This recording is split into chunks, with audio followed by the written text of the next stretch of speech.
Kelar.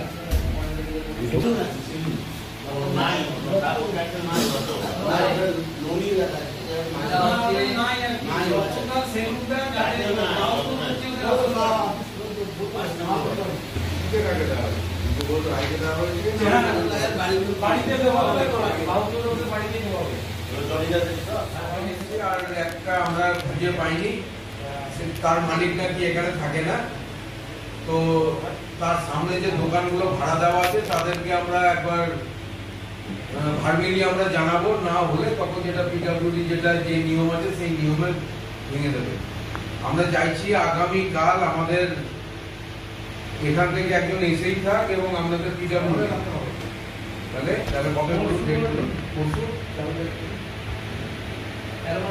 হ্যাঁ ঠিক আছে, 13 তারিখ আমাদের একজন এসি, আমাদের এসি যারা যারা যেগুলো আছে কতটা মাপ আছে দেখিয়ে দিলে আমরা টিকিট করে দেবো যে তারা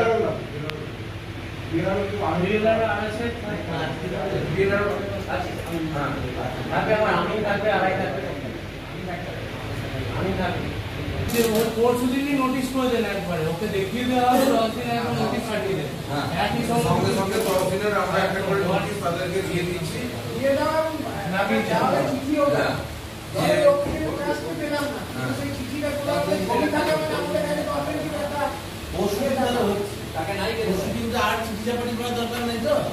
চিঠি না একদম নোটিশ, ওই বাড়িতে পরশু দিন যে আপনাদের ইন্সপেকশন হবে এখানে যাবে, কে কখন আসবে না আসবে, আবার তুমি তারিখ যাবে ও তারিখ যাবে, তাহলে তুমি তোমার নাম্বার দিয়ে দাও না। হ্যাঁ কাজ কিভাবে এগোচ্ছে একটু আমি একটু কাইন্ডলি সবাইকে বলতে বা কোথায় এখন আমি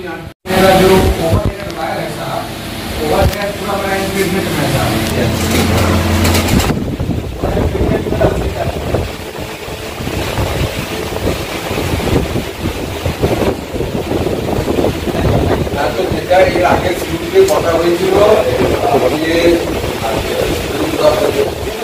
আমরা কথা হয়ে গেছে যে আমাদেরকে একটা মতো এস্টিমেট দিয়ে এস্টিমেটের টাকাটা পরে যখন কথা হয়েছিল কেন্দ্রের সাথে পুরো প্রজেক্টের একসাথে দেবেন উনি এস্টিমেট, এটাই কথা হয়েছিল। ওই ভাঙা ভাঙা করে নয়, পুরো প্রজেক্টের দেওয়া কথা হয়েছে। সেই অনুযায়ী আমাদের সাথে ওনাদের একটা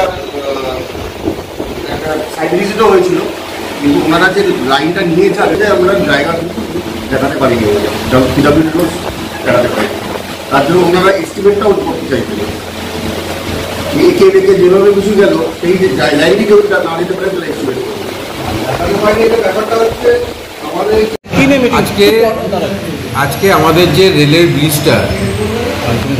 রেলের ব্রিজটা যে ধীর গতিতে চলছে সেই নিয়ে আমরা একটা মিটিং ডেকেছিলাম। তাতে রেল ছিল, পিডব্লিউডি ছিল, ইলেকট্রিক ছিল, আমাদের বিডিও সাহেব এসেছিলেন, আমাদের এসডিও সাহেবের একজন প্রতিনিধি এসেছিলেন, আমাদের বড় সাহেব ছিলেন আমাদের থানা। তো এই নিয়ে কোথায় আটকে আছে, কি জট, কেন আটকে মানে এত দেরি হচ্ছে সেই নিয়ে একটা ডিসকাস করা হলো। এর আগে সিউড়িতে যে মিটিংটা হয়েছিল তার পরিপ্রেক্ষিতে তাতে মেনলি মূলত দেখা যাচ্ছে যে ইলেকট্রিক নিয়ে সবথেকে বড় সমস্যাটা আসছে আর কি। যেহেতু ইলেকট্রিক ওভারহেডের তার গেছে, রেলের বক্তব্য যতক্ষণ ওভারহেড তার না সরানো হবে ততক্ষণ আমরা রেলের কাজ মানে ব্রিজের কাজটা শুরু করতে পারছি না। আর ইলেকট্রিক বলছে আমাদেরকে যতক্ষণ তারা এস্টিমেট কী হবে, আন্ডারগ্রাউন্ড হবে না ওভারহেড হবে, তো সেটা নিয়েও না দিলেও করতে পারছি না। তো সেই জটটা আজকে মোটামুটি খোলা হয়ে গেল।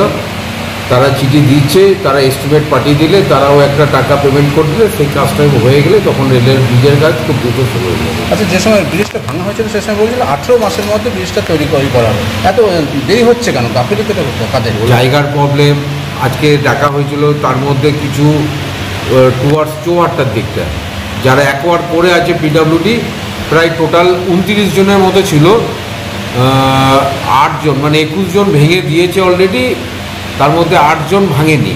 সে 8 জনকে ডাকা হয়েছিল আজকে, তো তাদেরকে বলা হলো আগামী পরশু দিন মানে 13 তারিখ আর একবার মাপ করে তাদেরকে দেখিয়ে দিয়ে তারা কথা দিল যে তারা 7 থেকে 10 দিনের মধ্যে তারা ভেঙে দেবে।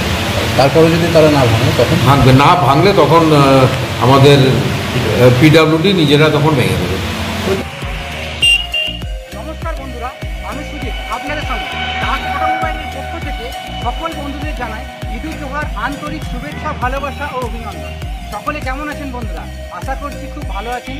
তো ভালো থাকুন, এটাই সবসময় চাইবো। তো আমাদের শোরুম আপনাদের জন্য নিয়ে চলে এসেছে আকর্ষণীয় উপহার। বাজাজ পালসার 2 কোটি বিক্রি সেলিব্রেশনের জন্য গাড়ির ওপর থাকছে সর্বোচ্চ 9,000 টাকা পর্যন্ত ছাড়। তার সঙ্গে থাকছে আরও আকর্ষণীয় উপহার ঈদুল জোহা উপলক্ষে।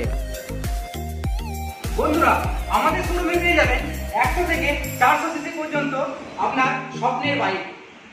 এছাড়াও থাকছে লো ডাউন পেমেন্টের সঙ্গে আকর্ষণীয় উপহার। আমাদের ঠিকানা Sainthia Bajaj showroom, Sainthia Suri main road. আমাদের মোবাইল নাম্বার 9083647297 অথবা 9832756184। সকলে ভালো থাকবেন, সুস্থ থাকবেন, ধন্যবাদ। তারপরে ইলেকট্রিক সেই ইয়েতে যাবে, তার জন্য একটা চিঠিও করেছে, আমরা তো ওখানে চিঠি দিয়ে চলে যাচ্ছে। আমাদের ডিভিশনাল ম্যানেজার একটা চিঠি দিয়েছেন রেলওয়ে অথরিটিতে যে যদি ওভারের লাইন আছে একটু ওভারেডে রাখতে হয়, তাহলে ডিফারেন্সিং মিটার কেয়ারস আছে আমাদের যে লাইনে যাবে। কিসের আলোচনা হলো কি করিস না? আজকে আরওবি নিয়ে আজকে সব ইন্টার ডিপার্টমেন্ট একটা মিটিং ছিল। তো সেই সিদ্ধান্ত হলো যে আগামী 13 তারিখ আমাদের ইন্সপেকশন পুনরায় হবে, ডিমার্কেশন দিয়ে নোটিশ দেওয়া হবে ভাঙার জন্য। তার মধ্যে বাসিন্দাদেরকে নিজের মতো করে ভেঙে নিতে হবে এবং রেলকে বলা হলো যে যে ল্যান্ডগুলো সরকারি ল্যান্ডগুলো নেওয়া হবে সেখানে চিঠিগুলো যে করা হয়তো তার উত্তর এখনও আসেনি। তো আবার এখন পার্সেল করার জন্য পুনরায় চিঠি করার জন্য এবং ইলেকট্রিক ডিপার্টমেন্টকে বলা হলো যে আমাদের রেলের ওপারে যে জায়গাটা আছে সেখান থেকে আন্ডারগ্রাউন্ড কেবল লাইনে মানে কানেকশনটা দিই, এই যেটা সেটা।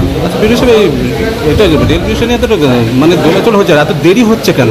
মানুষের যে সমস্যা হচ্ছে ব্রিজটা না থাকার কারণে মানুষের সমস্যা হচ্ছে, ওই জন্য আমরা দ্রুততার সঙ্গে মিটিংয়ে বসছি এবং অনেক সমস্যা আছে। ইন্টার ডিপার্টমেন্টের ল্যান্ড ট্রান্সফার কিছু জমিও কিনতে হবে, ইত্যাদি ইত্যাদি প্রবলেমগুলো আছে। যেহেতু মিউনিসিপ্যালিটির জায়গা সেহেতু মানে অনেক এনফোর্সমেন্ট আছে, কিছু ভাঙা হয়েছে আবার ভাঙা হবে। তো মানে যেগুলো আমরা কেস বিচার করে এগোচ্ছি, এই জন্য একটু দেরি হচ্ছে, তবে হয়ে যাবে।